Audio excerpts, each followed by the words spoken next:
El enfoque que le vamos a dar a este tema está orientado desde una mirada por parte de la ciencia y otra mirada por parte de la religión. El objetivo que tiene esta charla es conocer las inteligencias múltiples y la dimensión espiritual del ser humano mediante investigaciones científicas y enseñanzas de las religiones mundiales. El temario que vamos a tratar ahora es un poco hablar acerca de la ciencia y las dimensiones del ser humano. Algunas referencias históricas sobre la inteligencia espiritual, cómo surgió la inteligencia espiritual en realidad como mención escrita. Luego veremos un panorama general acerca de las inteligencias múltiples para definir la inteligencia emocional, comentar acerca de lo que es el espíritu humano y ya entrar de lleno a lo que es la inteligencia espiritual, sus dimensiones, los beneficios que nos brinda y los medios para su desarrollo. Finalmente entraremos a la neuroteología y terminamos con la trascendencia del ser humano. Entonces, bien, siendo las 5:35, iniciamos esta charla. El enfoque que le vamos a dar es, como ya les dije, buscando un balance entre la ciencia y la religión. Y para ello deseo citar al gran científico Albert Einstein, quien dijo: la ciencia sin religión es coja y la religión sin ciencia es ciega. Entonces, qué importante aseveración de un científico que habla que ambas se necesitan mutuamente. Podríamos definir que la ciencia es el conocimiento organizado de los fenómenos naturales, de los hechos sociales y de sus relaciones mutuas. Pero también encontramos que el maestro Abdu'l-Bahá nos enseñó que la ciencia es un resplandor del sol de la realidad. Es el poder de investigación y descubrimiento de las verdades del universo, los medios por los cuales el hombre encuentra el camino hacia Dios. La ciencia es la primera emanación o efluvio de Dios hacia el hombre. Todos los seres de la creación llevan el germen potencial de una perfección material, pero el poder de investigación intelectual y de asimilación científica es una máxima virtud que solo pertenece al ser humano. Abdu'l-Bahá. También podríamos citar un interesante párrafo del sacerdote jesuita y científico francés Pierre Teilhard de Chardin, quien dijo: no somos seres humanos en una travesía espiritual, somos seres espirituales en una travesía humana. Y esta travesía humana, amigas, amigos, sabemos que es temporal. Son unas pocas décadas, más o menos, que tenemos de vida terrenal, física, material. Pero luego nuestra vida eterna, en esencia espiritual, será infinita. Y para ello nos tenemos que preparar en este mundo. Por lo tanto, nuestra condición como seres humanos está conformada por cuerpo, alma y espíritu. Y el maestro también nos enseñó que el alma es la intermediaria entre el cuerpo y el espíritu. Y cuando el alma posee la vida del espíritu, entonces produce buenos frutos y se convierte en un árbol divino. Podríamos citar un ejemplo también visual, ¿no? Que el cuerpo físico es como el foco, el alma son los filamentos y el espíritu es la luz que emana de los filamentos. Entonces estas tres naturalezas, condiciones están unidas. Y lo fundamental es que tratemos que nuestro espíritu irradie la mejor luz a nuestra alma. ¿Qué referencias tenemos sobre la inteligencia espiritual? Tenemos algunas referencias históricas. Y para ello, deseo mencionar una breve historia del profeta Siddhartha Gautama Buda, profeta que apareció aproximadamente en el siglo VI antes de Cristo. Resulta que en una noche Siddhartha se sentó debajo del árbol Bodhi, jurando no levantarse hasta que las verdades que buscaba vinieran a él. Y meditó hasta que salió el sol al día siguiente. Permaneció allí durante varios días, purificando su mente, viendo toda su vida y vidas anteriores en sus pensamientos. Pero luego, ¿qué pasa? Durante este tiempo, tuvo que superar las amenazas de Mara. Mara era un demonio malvado que desafió su derecho a convertirse en el Buda. Cuando Mara intentó reclamar el estado iluminado como propio, Siddhartha Gautama Buda bajó la mano al suelo y le pidió a la tierra que atestiguara su iluminación, desterrando así a Mara, el demonio. Bueno, lo cierto es que pronto una imagen comenzó a formarse en la mente de Buda sobre todo lo que ocurrió en el universo. Y Siddhartha finalmente vio la respuesta a las preguntas de sufrimiento que había estado buscando durante tantos años.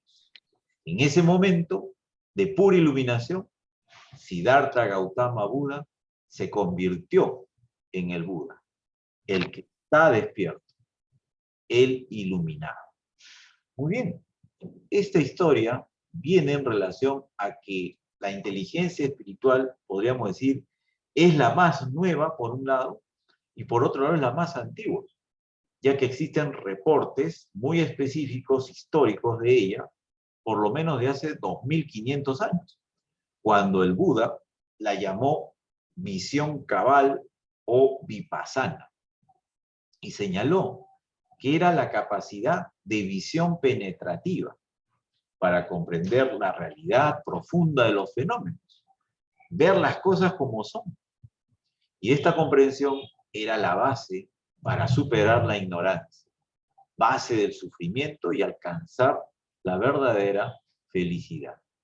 Es una técnica vipassana basada en la autoobservación. Es decir, que todos los seres sean felices, es el lema principal de esta técnica.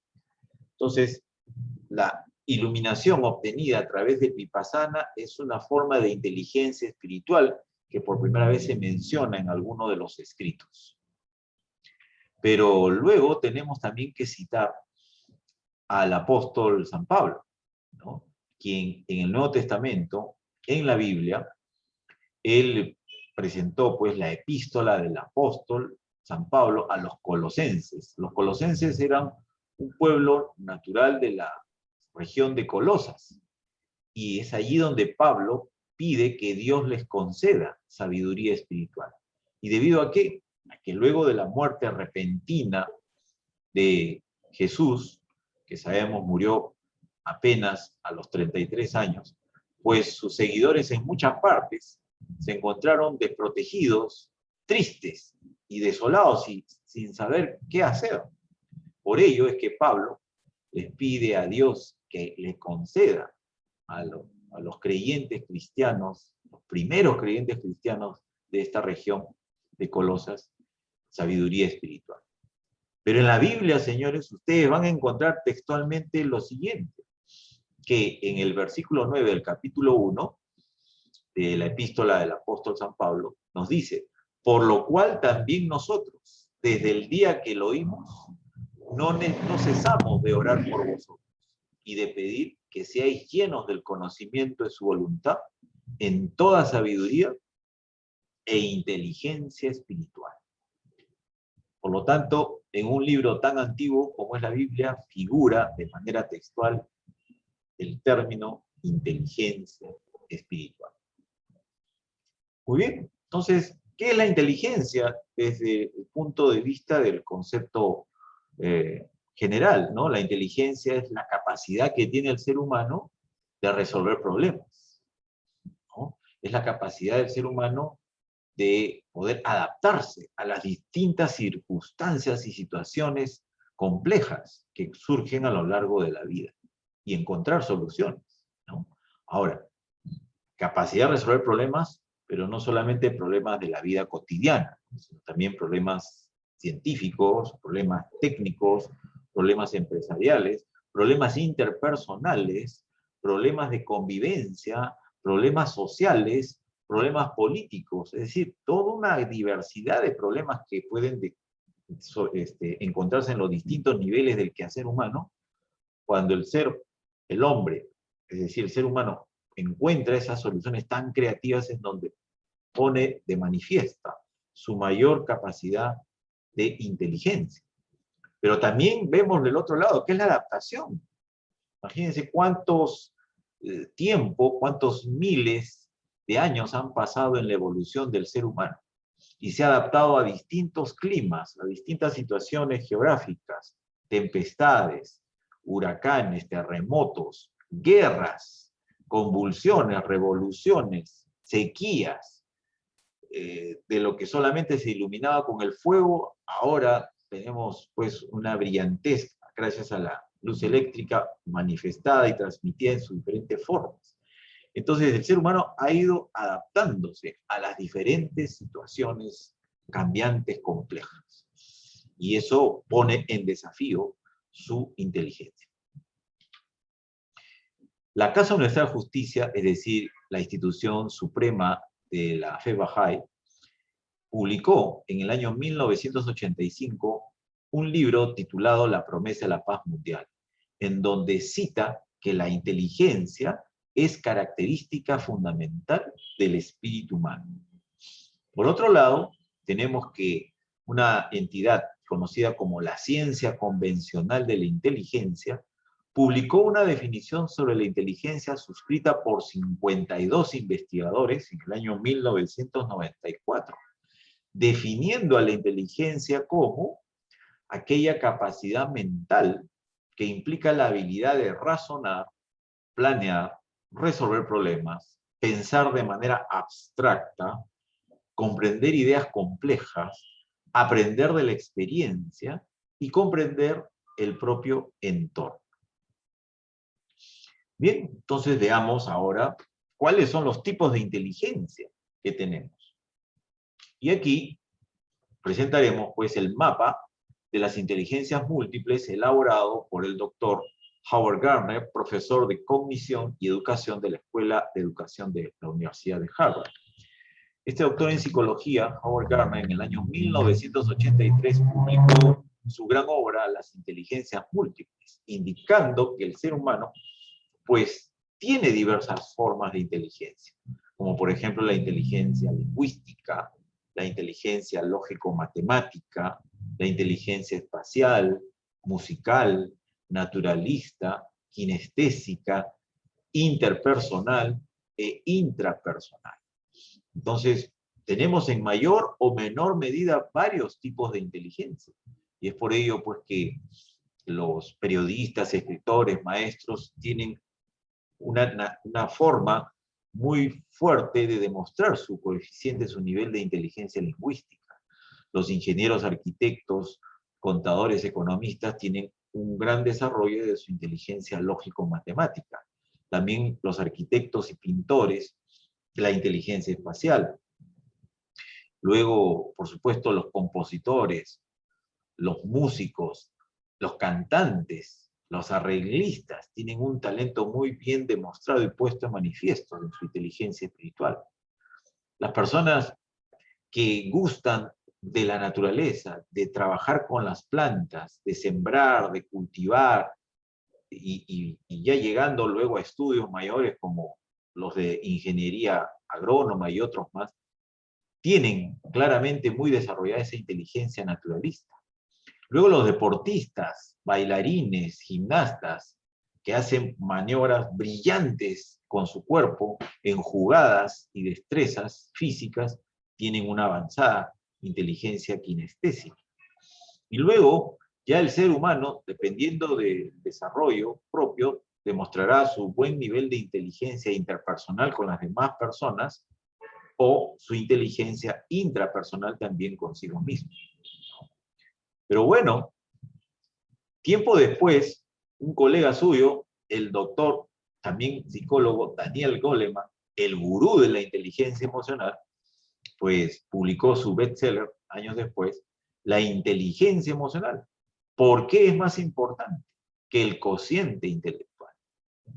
Daniel Goleman, que es un reconocido académico, escritor y charlista, conferencista, que felizmente todavía lo tenemos con vida, y podemos encontrar en YouTube, en Google, una serie de conferencias de él, que se las recomiendo apreciarlas, verlas.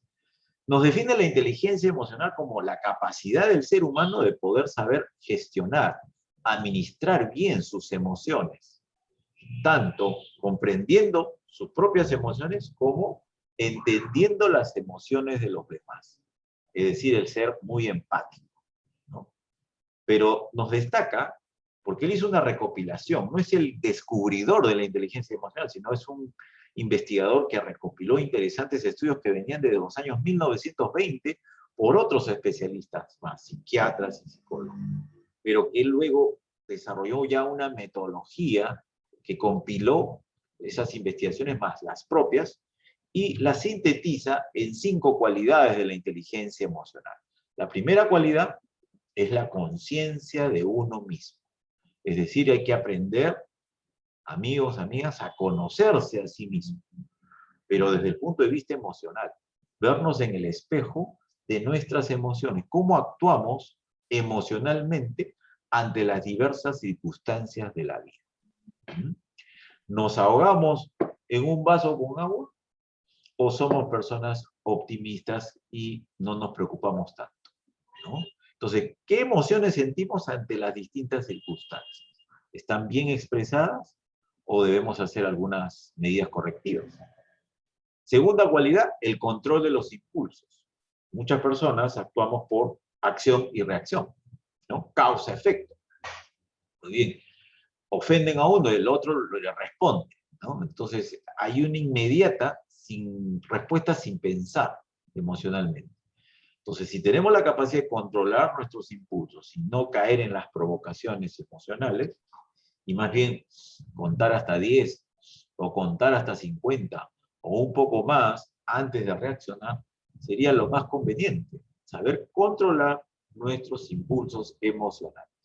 Y luego viene la automotivación. Ajá, es la capacidad que debe tener todo ser humano de poder automotivarse, es decir, de crearse a sí mismo una mirada optimista, positiva de la vida, teniendo en cuenta que a más pensamientos positivos vamos a sentir emociones más saludables. A más pensamientos negativos y críticos vamos a sentir emociones negativas y tóxicas.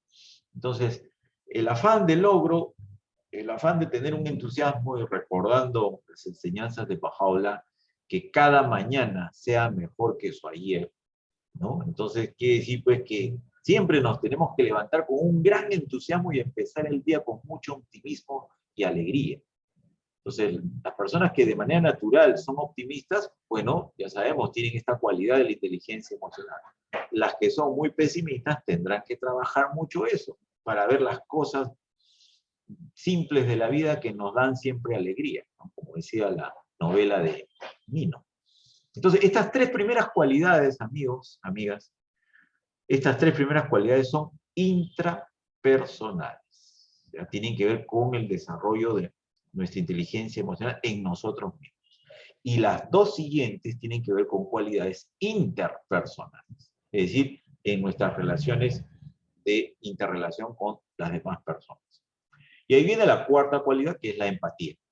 Es la capacidad de comprender las emociones de los demás, de tener una comunicación empática, entendiendo, sintonizándonos mucho en el aquí y el ahora. ¿no? Este momento que estamos reunidos, siendo las 5:50 acá en Lima, Perú, pues no se va a volver a repetir. Entonces, esa concentración en el aquí y el ahora, y no en lo que va a venir después, o en lo que dejé de hacer, no salí a comprar el pan, por ejemplo. No me interesa, yo estoy aquí totalmente conectado con ustedes. Me siento ahí en la sala de la señora Genoveva, ahí muy bien, acompañado con todos ustedes en Puerto Montt, ¿no? Entonces, tenemos una sintonía empática en estos momentos todos, porque estamos concentrados en el aquí y el ahora. Y la empatía implica sentir las emociones de los demás, ¿no? Realmente. Y la quinta cualidad es el de las habilidades sociales. El de ser, como sabemos que somos por naturaleza seres humanos, demostrar que somos seres humanos totalmente sociables, ¿no? Que cooperamos, trabajamos en equipo, entablamos amistades con naturalidad, con facilidad, conversamos en la cola de algún establecimiento con cualquiera que de inmediato también nos mira para comentar un poco, aunque sea hasta el clima. Entablamos, somos personas amistosas y que tenemos una buena conexión, participamos en estas reuniones, en otras reuniones, somos seres sociables. Esa es una cualidad de la inteligencia emocional. Pero si formamos nuestro grupo de a uno, somos ermitaños, estamos escondidos, es decir, solo nos gusta estar mirando el techo en nuestras cuatro paredes sin relacionarnos con nadie, eso es preocupante, ¿no? Tengo que fortalecer esa cualidad de mi inteligencia emocional que está un poquito descuidada, ¿no? Bien, pasemos a ver ahora qué es el espíritu. El espíritu, según algunas definiciones, podríamos citar que en el diccionario Oxford lo define al espíritu como la parte inmaterial, intelectual o moral del hombre. Y esta definición la toma también la Organización Mundial de la Salud y señala que la espiritualidad nos conduce hacia preguntas sobre el sentido y el propósito de la vida. El ámbito de la espiritualidad en realidad vincula lo profundamente personal con lo universal y es esencialmente unificado. Vayamos a una fuente espiritual impecable. El maestro Abdu'l-Bahá nos dice que la espiritualidad es el más grande de los dones que recibimos de Dios. Y esto hay que destacarlo porque ninguno de los otros reinos de la naturaleza lo posee, solamente el reino humano. Y también podríamos agregar de que el maestro nos dice el espíritu es el eje alrededor del cual gira la vida eterna, conduce a la gloria eterna y es la causa de la exaltación de la humanidad. Es una emanación del divino dador. Es la refulgencia del sol de la realidad y la irradiación del mundo celestial. En el ser humano, amigos, amigas, existen dos naturalezas, ¿no? Su naturaleza superior o espiritual y su naturaleza inferior o material del ser humano. Con una nos acercamos a Dios y con la otra solo vivimos para el mundo. Pero los signos de estas dos naturalezas se hallan presentes en cada persona. Muy bien, volvamos a la ciencia. Y llegamos ya al primer concepto de inteligencia espiritual. Y esto fue demostrado, fue dado a conocer por la doctora en física Danat Zohar y el médico neurólogo Ian Marshall, quienes publicaron en el año 2000 el primer libro sobre la inteligencia espiritual, denominado así, y que dice la inteligencia que permite ser creativo, tener valores y fe. Muy bien, ¿cómo definen ellos la inteligencia espiritual? La definen como la inteligencia con la que afrontamos y resolvemos problemas de significados y valores. Es una inteligencia con la que podemos poner nuestros actos y nuestras vidas en un contexto más amplio, más rico y significativo. Es la inteligencia en que podemos determinar si un curso de acción o un camino vital es más valioso que otro. O sea, nos ayuda a discernir éticamente nuestras acciones. Y podríamos también agregar que la inteligencia espiritual es la base necesaria para el eficaz funcionamiento tanto del cociente intelectual como el de la inteligencia emocional. Es decir, la inteligencia espiritual, amigos, es nuestra inteligencia primordial. Y muchos especialistas, como también escritos, nos enseñan que si desarrollamos nuestra inteligencia espiritual, nuestra dimensión espiritual, va a influir ello notablemente, va a iluminar nuestro nivel, nuestra dimensión de inteligencia emocional. A más inteligencia espiritual, mejora nuestra inteligencia emocional. Llegamos a otro especialista en el tema, el doctor en teología y filosofía de nacionalidad española, Francesc Torralba, profesor de la Universidad de Barcelona, cuyo libro publicado en el año 2008, Inteligencia Espiritual, destaca: vivimos en un desierto espiritual. Ajá. Y muy bien, él también destaca que el mundo necesita de salvarse de ciertos desiertos. ¿Ah? Necesita salvarse de desiertos o anemias espirituales que tantas limitaciones le genera al ser humano. Muy bien, sobre el doctor Francesc Torralba quiero citar las 3 dimensiones que él explica acerca de la inteligencia espiritual, ¿no? Nos dice que la primera dimensión de la inteligencia espiritual es en sí la espiritualidad. Y la espiritualidad, amigos, se demuestra, se plasma a través, por ejemplo, del arte, ¿no? En el arte se plasma la espiritualidad del pintor, del escultor, y en donde transmite un mensaje. Y la otra persona, las personas que ven esa obra, vibra y surge una admiración hacia esa obra. Y esa admiración es una vibración de la espiritualidad natural del ser humano. Que lo mismo se puede encontrar cuando disfrutamos de la música. Escuchamos una música alegre, ¿no? O una música instrumental, pero si tenemos un momento a veces de tristeza, en fin, y conectamos con una música bonita, nos cambia el estado de ánimo. Entonces, nuestra espiritualidad también vibra con la música. Y también, por el otro lado, con la ciencia. Los científicos, cuando van descubriendo una y otra vez los misterios escondidos en la naturaleza y se vislumbran, se sorprenden, es justamente su espiritualidad la que se demuestra en ese momento. Entonces, una dimensión de la inteligencia espiritual es la espiritualidad en sí. La segunda es la religiosidad y la tercera es la confesionalidad. ¿Qué es la religiosidad? La religiosidad es cuando el ser humano cree en Dios, cree en alguno de los profetas que Dios envió, es un buen cristiano que ora, necesita practicar su oración, tiene fe, tiene mucha devoción, ¿no? Un creyente judío también, ¿no? Y así de las diferentes creencias. Cree en Dios, cree en su fe y ora, ¿no?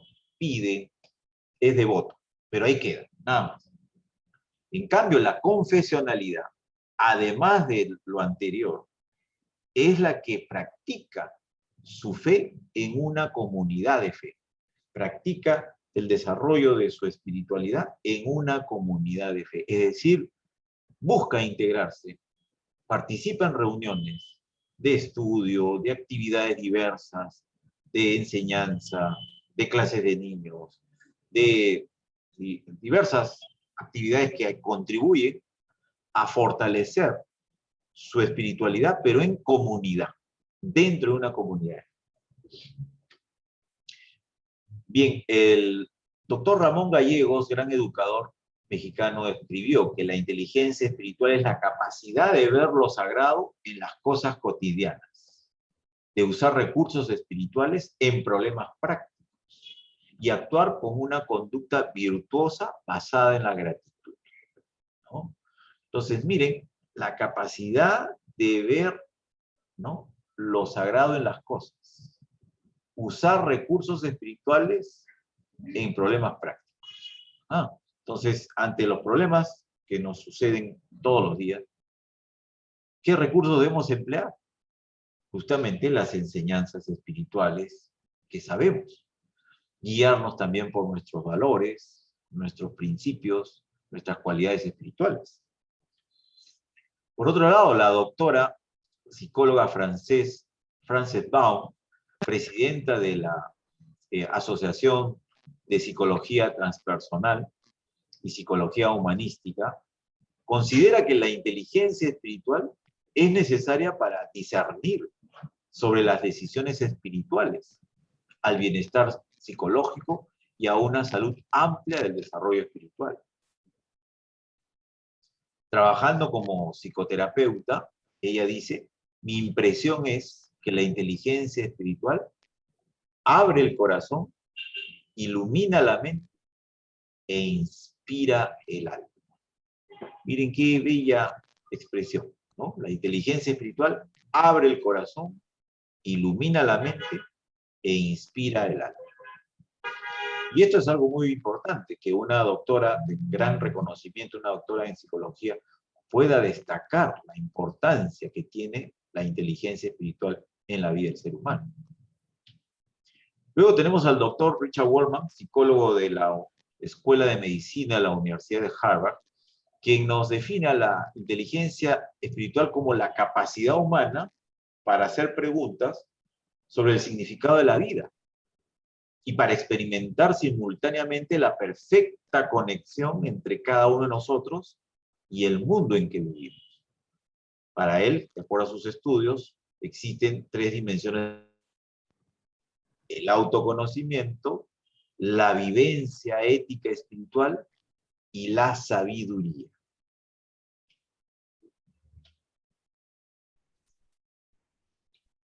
Bien, bueno, por nuestra parte, aquí en el Perú, también tenemos algunos autores reconocidos que hace algunos años publicaron interesantes libros.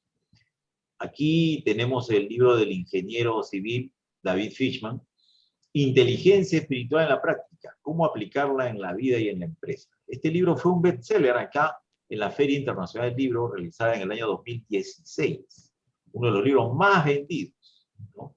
Y luego, en plena pandemia, el año pasado nomás, el magíster en filosofía Winston Paz publicó el libro Inteligencia espiritual y el sentido de la vida.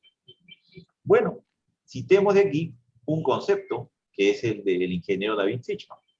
Él nos dice que la inteligencia espiritual es la capacidad de escoger al ser elevado sobre el ego, extrayendo su sabiduría y compasión para mantener nuestra paz exterior e interior al margen de las circunstancias.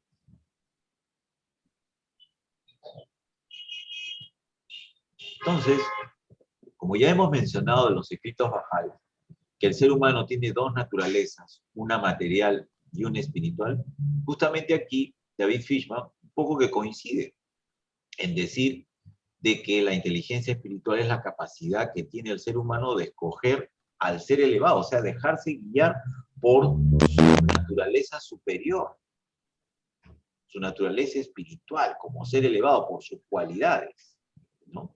Y más bien desplazar al ego, el ego que nos hace sufrir, que nos trae problemas, que nos genera muchos inconvenientes y que no debemos permitir que esté guiando nuestra vida y nuestros actos, ¿no?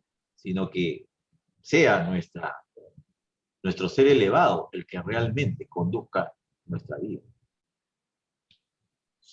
¿Cuáles son los beneficios, amigos, amigas, de el desarrollar la inteligencia espiritual, ¿no? Walter Rizzo, un reconocido psicoanalista argentino, escribió: las personas con una vida espiritual intensa son más fuertes ante la adversidad y emocionalmente más maduras. Miren qué interesante consejo de un psicoanalista. Es decir, que las personas que cultivamos, que practicamos, que tratamos de estar siempre involucrados en una vida espiritual, somos más fuertes ante la adversidad y emocionalmente más maduras. Entonces, qué importante es cultivar la dimensión espiritual del ser humano para poder lograr estos grandes beneficios en nuestro bienestar. Y también tenemos que el maestro Abdul Baha nos enseñó, es seguro que la espiritualidad derrotará al materialismo, que lo celestial subyugará a lo humano y que mediante la educación divina, las masas de la humanidad en general darán grandes pasos en todos los grados de la vida. Abdul Baha. Y es muy cierto, puesto que tenemos que siempre estar en búsqueda del conocimiento, pero no solamente el conocimiento científico, sino también del conocimiento espiritual. Y ese equilibrio de ambos conocimientos, que todos los días estemos tratando siempre de aprender algo nuevo, pero enriqueciéndonos también espiritualmente, va a nutrir mucho nuestra mente, nuestra alma, vamos a poder tomar mejores decisiones y nos vamos a sentir en paz, en armonía, en vivir realmente un estado de felicidad, comprendiendo que las cosas materiales deben estar al margen de nosotros y más bien estar más conectados con nuestra naturaleza espiritual. Ahora bien, llegamos a la parte práctica. ¿Cómo podemos desarrollar la inteligencia espiritual? Bueno, aquí coinciden todas las creencias religiosas, ¿no? Y por supuesto que nosotros sabemos muy bien que la práctica de la oración y la meditación es fundamental para el desarrollo de la naturaleza espiritual del ser humano. Entonces debemos recitar oraciones con fe, expresar nuestra gratitud a Dios y también las peticiones que necesitamos que Dios nos proteja, proteja a nuestra familia, nos cuide, nos brinde salud. Y luego tener una actitud de contemplación, ¿no? Esperando respuesta e iluminación. Entonces, es toda una sintonía la práctica de la oración y la meditación. Empezando por, diríamos, lo que podríamos practicar algunos, y es lo que a mí me agrada siempre hacer, es que hay que prepararnos para la oración, porque nos vamos a comunicar con Dios. Es un ser muy importante. Entonces necesitamos paz, tranquilidad, un ambiente de la casa en donde podamos tener cierta soledad. O si lo hacemos en familia, mucho mejor. Si oramos en familia, mucho mejor. Hay más fuerza cuando la oración es colectiva. Y bueno, yo les comento mi experiencia, ¿no? Yo me sintonizo primero, me relajo primero, antes de orar. No es que me siento, abro el libro, les solicito y chao, no. Sino me siento, cierro mis ojos, me relajo, hago mis respiraciones profundas, trato de concentrarme, por supuesto, en el punto más sagrado sobre la tierra, que es el santuario de Baha'u'lláh. Entonces, una vez que de alguna manera me he sintonizado con un poco de meditación, de relajación, leo, recito los libros, o mejor dicho, las oraciones de los libros de oración, y luego de esas diversas oraciones debemos de, por supuesto, expresar nuestra gratitud a Dios por todo lo que nos da, por la vida que nos concede. Hemos pasado la primera ola del COVID-19, la segunda ola del COVID-19, ya nos han vacunado, creo yo, a la mayoría, ¿no? Entonces, de alguna forma estamos protegidos y hemos sobrevivido a momentos muy dramáticos que el mundo ha pasado. Por algo debe ser. Tenemos un propósito que cumplir. Baha'u'lláh nos necesita para cumplir con una serie de tareas seguramente que tenemos por delante. Entonces, eso es importante, ¿no? La gratitud por la vida. Y luego vienen las peticiones, porque efectivamente, señores, no es que Dios nos va a leer la mente y ya sabe lo que necesitamos y nos lo va a dar automáticamente. No, no es así. Tenemos que pedir lo que deseamos a Dios, por supuesto, teniendo en cuenta peticiones, ¿no?, importantes de la vida, ¿no? Y después ingresar a unos momentos de contemplación, quedarnos en total silencio, así como Siddhartha Gautama Buda, que estaba en plena meditación, hasta que recibió la iluminación de Dios, y a partir de esa iluminación, en el árbol del Bodhi, es que él inicia su manifestación como el Buda, el iluminado. Entonces, los profetas de Dios en las diferentes épocas de la historia han tenido distintas formas donde han recibido la iluminación de Dios para iniciar su manifestación. Bueno, nosotros en la oración estamos en ese contacto con Dios y estamos esperando respuesta e iluminación sobre qué acciones, qué decisiones debemos tomar. Y si a veces pedimos algo y no se nos concede, es porque hay una sabiduría también, que quizás no es el momento todavía para que nos conceda Dios esa petición. Sigamos. ¿Qué más podemos hacer para desarrollar nuestra inteligencia espiritual? Por supuesto, la lectura de los escritos sagrados, porque es allí donde encontramos la sabiduría necesaria para guiar todos nuestros actos de nuestras vidas. Estudiar también la educación en virtudes. ¿Cuáles son las virtudes espirituales? ¿En qué consisten las cualidades espirituales? ¿Cómo las podemos desarrollar y fortalecer? También demostrar una integridad y rectitud de conducta, demostrar acciones de servicio, caridad y ayuda al prójimo, teniendo realmente sensibilidad social, sensibilidad espiritual por nuestro prójimo. Tener una actitud de desapego emocional y material que tanto daño le hace al ser humano, ese apego innecesario. Practicar una creencia religiosa, porque lógicamente, pues señores, la inteligencia espiritual, al igual que las otras inteligencias, necesita de cultivarse, necesita de un incentivo, de desarrollarse en un ambiente, ¿no? Si nosotros queremos, por ejemplo,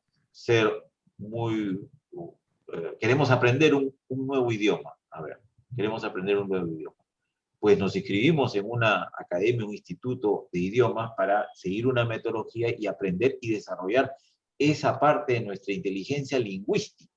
Ya, si nosotros queremos desarrollar nuestra inteligencia espiritual, pues la religión de Dios es esa gran escuela espiritual que nos va a ayudar a desarrollar esa dimensión espiritual que necesitamos. Y 3, compartir el conocimiento espiritual. O sea, todo lo que hemos aprendido hay que tratar de enseñarlo cotidianamente a más personas. Este regalo que Dios nos ha dado hay que transmitirlo a otros. Y profundizando un poco acerca del poder de la oración y la meditación, que es un eje fundamental en la dimensión espiritual para su desarrollo, podríamos citar aquí que la oración es el alimento espiritual del alma y es absolutamente indispensable para el desarrollo espiritual interno del ser humano. El hombre espiritual es el que se ha enamorado de Dios y la oración es el lenguaje de amor a Dios. Escribió Shoghi Effendi, la oración es el núcleo de la fe religiosa, es el sentido místico que une al hombre con Dios. Este estado de comunión espiritual puede alcanzarse y mantenerse mediante la meditación y la oración. Muy bien, entonces los creyentes en los tiempos normales, pues acudíamos a los templos, iglesias, mezquitas, sinagogas, y ya nuevamente, gradualmente se está restableciendo ello, ¿no? Y algunos templos bajáis, por ejemplo, ya están abriendo las puertas, varias iglesias en el mundo también, y así, porque el ser humano naturalmente necesita el alimento espiritual. Y miren estos niños practicando oración, qué bien enseñados por sus padres y maestros. ¿Cómo llegarán a ser ellos de espirituales cuando sean adultos si continúan por este camino? Pero también podríamos citar a una estación de policía del Canadá, que antes de iniciar su trabajo, los policías practican meditación. También podríamos citar que hoy en día hay muchas empresas internacionales, grandes corporaciones, que les enseñan mediante talleres prácticas de meditación a sus ejecutivos. Tal es así que eso se aplica en LinkedIn, en Google, Intel y Apple. Y en Apple, inclusive en Apple Internacional, existen ambientes implementados exclusivamente para que los trabajadores puedan practicar meditación de 20 a 30 minutos una vez al día en el momento que consideren necesario. Porque a veces llegan durante la jornada momentos de estrés, de tensión tan fuertes, que necesitan desconectarse unos momentos y practican meditación.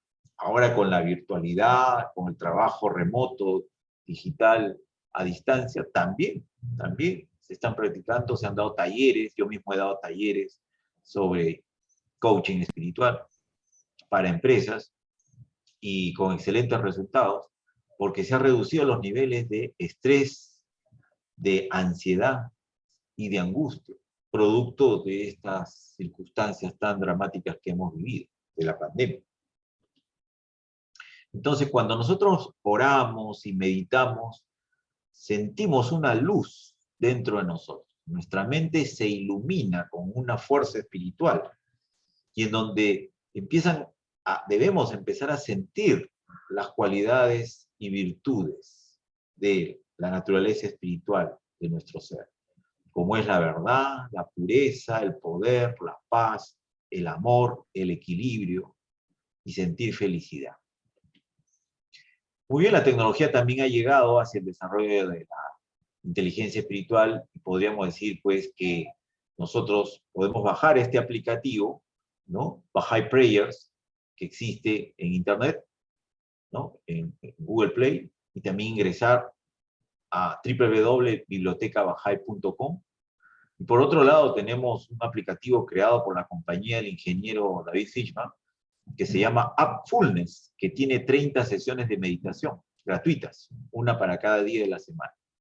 Entonces, tenemos dos apps, Bahá'í Prayers, oraciones bahá'ís, y Appfulness. Y por parte de la web, tenemos bibliotecabahai.com, donde ustedes pueden bajar libros gratuitos, completos, revelados por los profetas, el Bab, Baha'u'lláh, por el Centro del Convenio Abdul-Bahá y por el Guardián de la Fe, Shoghi Effendi, así también como diversas publicaciones del Centro Mundial Bahá'í, la Casa Universal de Justicia. Entonces, la ciencia también ha llegado a descubrir más los beneficios de la práctica de la oración y la meditación, y surgió la neuroteología, es decir, es el estudio de los efectos que surgen en el cerebro humano con las prácticas espirituales. Y es por ello que estudios científicos demuestran que la glándula llamada hipotálamo puede generar hormonas que nos relajan cuando se practica la oración y la meditación. Y todos tenemos la capacidad natural para eliminar el estrés, pero son pocas las personas que la usan. La práctica de la oración y meditación reordena nuestro cerebro, aumentando actividad neuronal en las zonas donde está la felicidad. Y la persona que medita adquiere confianza en sí misma, mejora su autoestima, aprende a combatir el estrés, reduce la ira, es más amable con las personas y hace frente a los problemas de una forma más objetiva. Tiene además mayor facilidad para tomar decisiones, llena su vida de alegría, le permite liberarse de sus frustraciones, miedos y preocupaciones, reduce la angustia, reduce la ansiedad y todo sufrimiento. Por lo tanto, amigas, amigos, no perdamos la oportunidad que ya viene dentro de nosotros y practiquemos la oración y la meditación, ambas, porque la oración es la comunicación con Dios, mientras que la meditación es escuchar la voz de Dios. Al analizar la actividad cerebral durante la meditación usando un electroencefalograma, se puede apreciar que se pasa de las ondas beta, es decir, de actividad normal, consciente y alerta del cerebro, hacia las ondas alfa, que son de relajación, de calma y creatividad.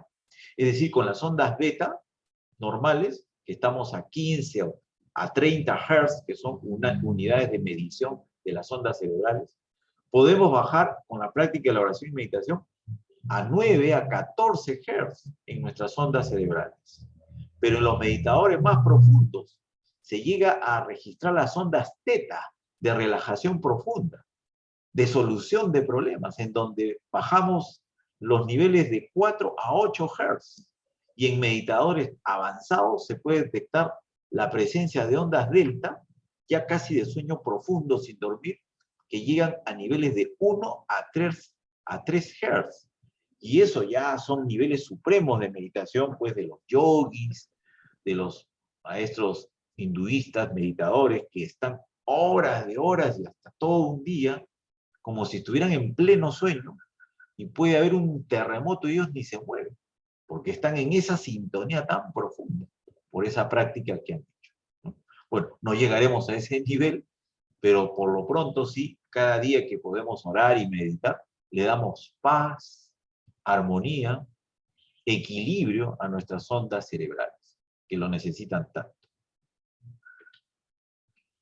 Entonces, si no es a través de la meditación, no llegaremos a conocer en forma experiencial y práctica algunos de los ámbitos más importantes, trascendentes e inclusivos de nuestro ser y del universo mismo. Por lo tanto, amigas y amigos, nuestro compromiso es la trascendencia, es ir más allá, dejar un legado en esta vida material. La práctica de todas estas recomendaciones para nuestra inteligencia espiritual nos debe llevar a que dejemos un aporte en este mundo tal que sea un poquito mejor que cuando lo encontramos. Y nuestra trascendencia se va a ver mucho más manifiesta cuando nuestros esfuerzos vayan encaminados a promover la unidad de la humanidad. Es decir, que la Tierra es un solo país y la humanidad sus ciudadanos, tal como lo avisoró Bahá'u'lláh, y que ese nivel de desarrollo supremo y de apogeo mundial va a llegar, porque es una promesa, es una profecía totalmente cierta, pero que depende del esfuerzo que cada uno de nosotros contribuyamos en promover la unidad de la familia, la unidad de nuestros equipos de trabajo, la unidad en las organizaciones, la unidad en las instituciones, la unidad de la sociedad, la unidad de la humanidad. Es la meta suprema. Y por supuesto, y esa unidad tiene que ver con la unidad de las religiones, la unidad de razas, de culturas, y en donde no existan diferencias de credo, ni de nacionalidad, ni de condición económica o social.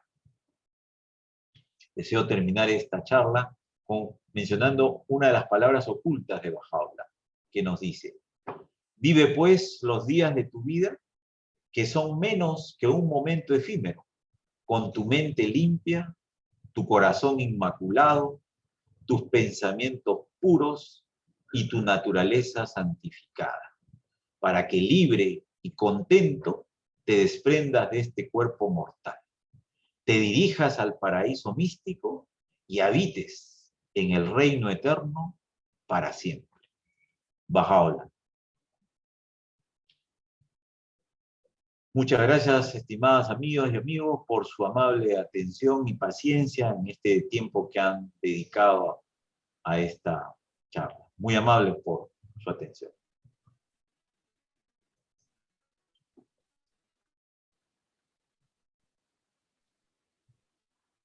Creo que merece un aplauso generalizado, ¿no? Agradecidos de toda su magnífica Muchas gracias. charla. Creo que merece un aplauso. Quedo a su servicio para cualquier consulta, cualquier pregunta, con mucho gusto. Sí. Por supuesto que hay que se permiten preguntas, Marco Antonio, adelante. Desde el punto de vista de lo musical, Perdón, un Se ratito, habla, creo que tengo un problemita de conexión, vamos a ver, de Sí, audio, que no los escucho bien, un ratito. ¿ahora sí? ¿Se escucha bien? Ahora sí, Sí, tú, ya. disculpe, ya. Sí, es que eh, sé que como no es igual hablar de Hertz en cuanto a oído, pero la forma, por ejemplo, de la afinación instrumental, de esta afinación 440, 432, influiría también un poco en el poder, en el poder como llegar al momento de relajarse sin onda delta por el tema de los Hertz, pero Claro, llegar, sí, sí. La música, por ejemplo, tiene también un poder muy relajante, ¿no? Por eso existe la musicoterapia también.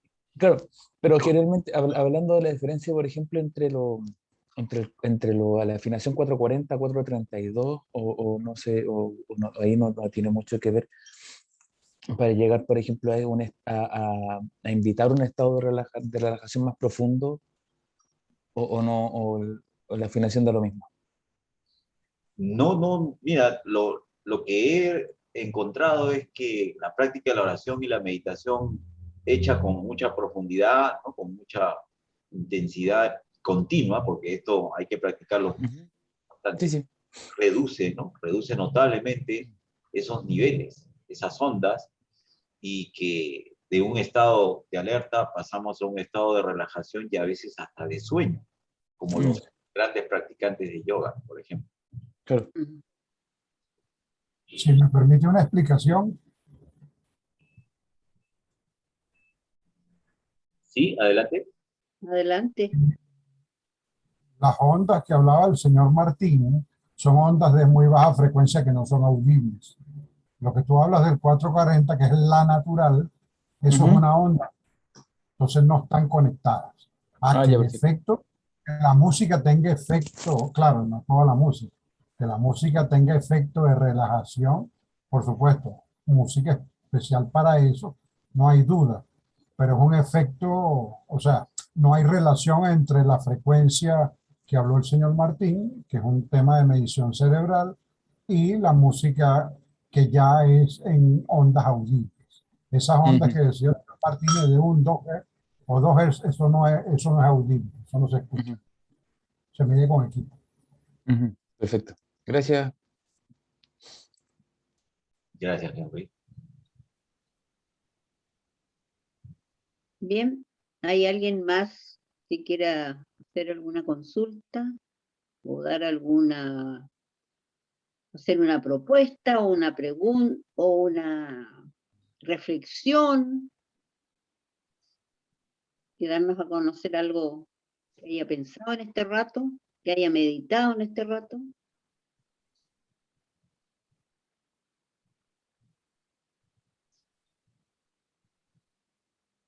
Parece que no.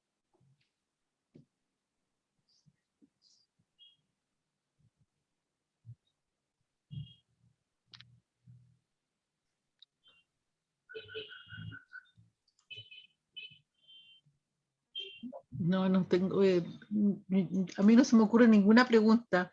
No tengo la capacidad de preguntar frente a este tema.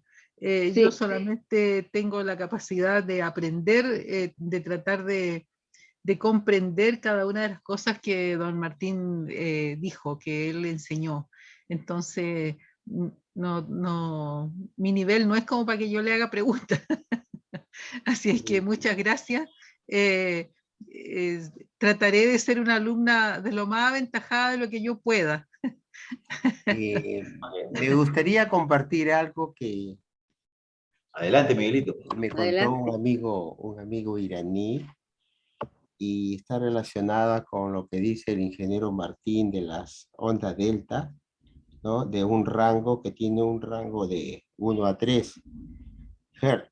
Él me dijo de que en una de las luchas, Ali, el comandante de las huestes, fue impactado en el tobillo con una flecha, ¿no? El dolor era tan profundo, entonces sus acompañantes dijeron, no, ahora no hay que extraerle la flecha ni curarlo.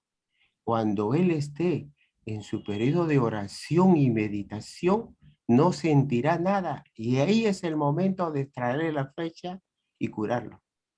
Entonces, se me ha metido a la mente esto con lo que hizo el ingeniero Martín, ¿no? De la sonda Delta, que se cae en un sueño profundo, ¿no? No está durmiendo, está meditando profundamente. Ujú. Y Ali. Sí, muy cierto, Miguel, muchas gracias. Sí, realmente esa historia conocida es muy cierta. Efectivamente, en tal concentración estaba Ali que no sentía nada en pleno éxtasis de oración y meditación. Ujú. Y a esos niveles podíamos llegar. Por eso también se habla mucho del poder de la oración, el poder curativo de la oración. Cómo la oración puede curar ciertas dolencias, porque hay muchas enfermedades a propósito que son de origen emocional. Y estas enfermedades que son de origen emocional afectan el alma y luego trastornan el cuerpo. Y cuando cuando el ser humano practica la oración, la meditación, incrementa su fe, está en una constante, pues hay muchos casos evidentes de curación espiritual. Y más aún cuando esta fuerza de estas oraciones es hecha por muchas personas. Miren, yo lo he vivido hace poco con amigos de mi promoción del Colegio Militar Leoncio Prado. En la comunidad leonciopradina han fallecido más de 200 personas por COVID a lo largo de un año, de diferentes edades. En mi promoción han fallecido 7, de mi edad, todos, por supuesto. Y más o menos habrán unos 30 y tantos contagiados.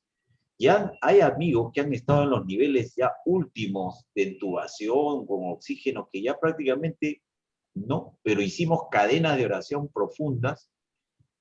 Nosotros hombres, porque se dice mucho de que las damas son más susceptibles a la práctica de la oración. En cambio, nosotros sí, que somos batallones de ex cadetes, hicimos oraciones continuas y su esposa nos escribió y nos dijo que de manera milagrosa su esposo había empezado a recuperarse y que agradecía mucho las oraciones que sabía que sus compañeros de colegio militar estaban haciendo diariamente, ¿no? Y bueno, yo hacía mis oraciones bajáis, ellos hacían sus oraciones católicas, pero creo que todo ello sumó y así han habido varios casos que se han podido recuperar, porque no solamente es la ciencia la que cura, sino también es Dios el gran médico que cura, ¿no? Entonces, a mí mismo me ha pasado, ¿no? Muchas veces he estado con dolencias y he practicado mucho oración, meditación, oración, meditación, oración, meditación. Y luego ya me he despertado, he amanecido sin ningún malestar, sin ningún dolor. Se ha ido. Entonces, pero hay que tener fe. La fe, como dice Amatul Bahar Rukia Hanum, pues, es una fuerte convicción sobre lo que uno cree. Y nosotros creemos en el poder infinito de Dios, ¿no? Por lo tanto, es exacto, ¿no? Y tal como lo dice el Guardián también, que la oración y la meditación es el núcleo central de la fe, ¿no? Del desarrollo espiritual. Entonces, no podemos desarrollar nuestra inteligencia espiritual, nuestra dimensión espiritual, si no practicamos cotidianamente la oración y la meditación. Entonces los bajáis tenemos el compromiso, por supuesto, de orar todos los días, ¿no? En dirección hacia el santuario de Bahá'u'lláh, ¿no? Sentir que estamos caminando hacia ahí. Yo trato de concentrarme en la oración, que estoy abriendo la reja, que estoy caminando por ese empedrado. Y luego que subo esas escaleritas y entro a su santuario, donde tuve la bendición de poder por conocer, y arrodillarme ante su tumba, ¿no? Porque está en un piso y está cubierto por una alfombra. Y tiene candelabros a los costados y flores y las 2 ventanas.